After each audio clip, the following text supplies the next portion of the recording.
So when I went to the local markets to purchase some vegetables, and I asked them, do you spray pesticides? And they said, yes, we do.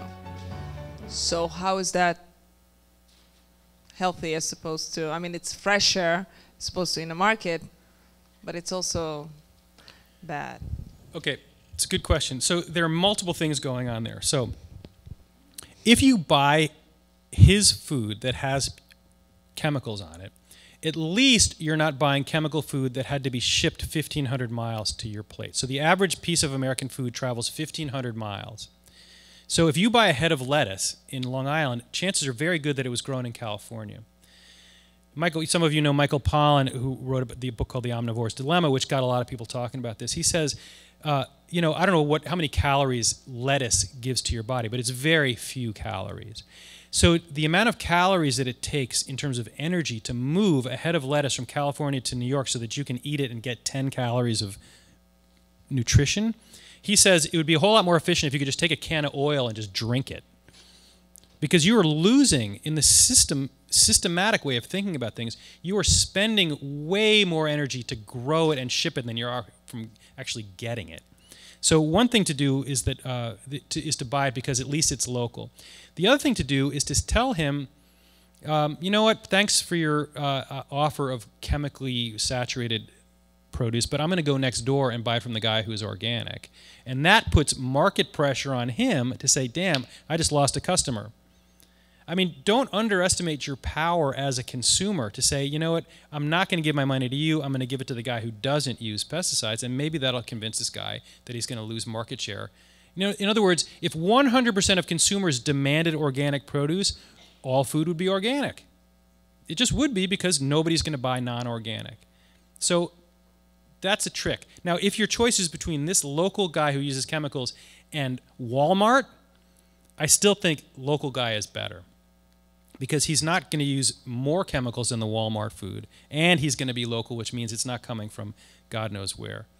And he's not going to be selling his land to a real estate developer who's going to put up a bunch of houses on that last little chunk of open space. So it's not a pure answer, but I think you can make better or worse choices, and I think that would be a better one. Yeah. The papaya, which you mentioned that it's genetic modified, why did Japan refuse to buy it? Why did Japan refuse to buy genetically modified papaya? Yes. Well, the term GMO has gotten such a bad reputation globally, I think mainly because to lots of people, at least outside the United States, GMO has come to be the equivalent of like American corporate control. Like people around the world associate, fairly or unfairly, they associate GMOs with companies like Monsanto and DuPont. And they don't want big American companies coming in and stomping all over their food economy. So I think that Japan was probably suspicious of American corporations, even though actually American corporations were not even involved in the papaya.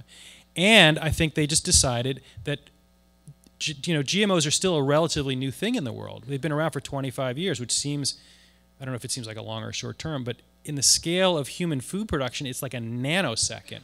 And a lot of people in Japan and certainly in Europe are by default anti-GMO. They just don't want it. They don't want any part of it. They don't want part of the mystery about whether it's healthy or not.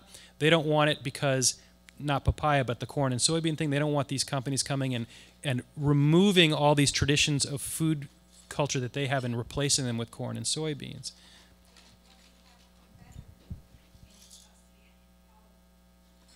Sorry, I can't hear the question. We have competitive in the industry compared to this. If you refuse this for all these reasons, then what is offering there is competitive and better in the theory of life and health?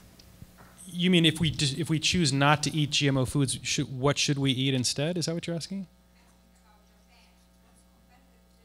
I confess I have no idea what's going on in Japan. I mean, all I know is that many countries, including Japan, have said no way to GMOs for a very long time, and there are a lot of reasons for that, some of which has to do with health, and the uncertainty about whether it's beneficial or not.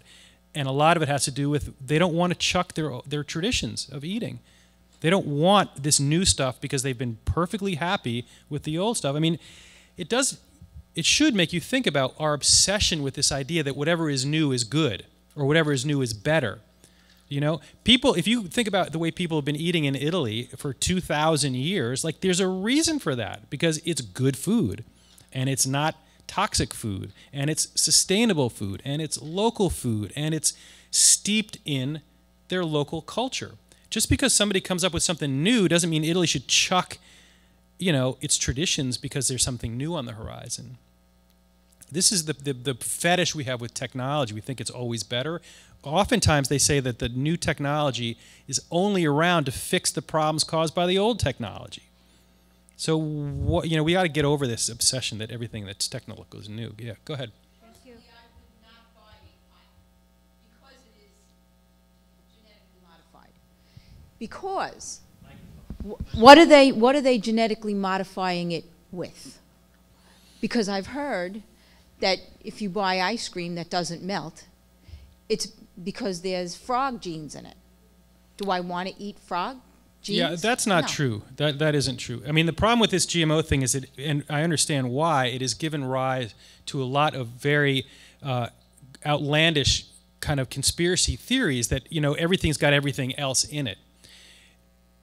There's a lot of bad information out there. And the reason there's bad information out there is because people are suspicious, as you clearly are, that people are doing bad things to our food system. That is true. But just be careful about where you're getting your information, because not every rumor you hear about food is true. Many of the things are, but not everything. Go ahead.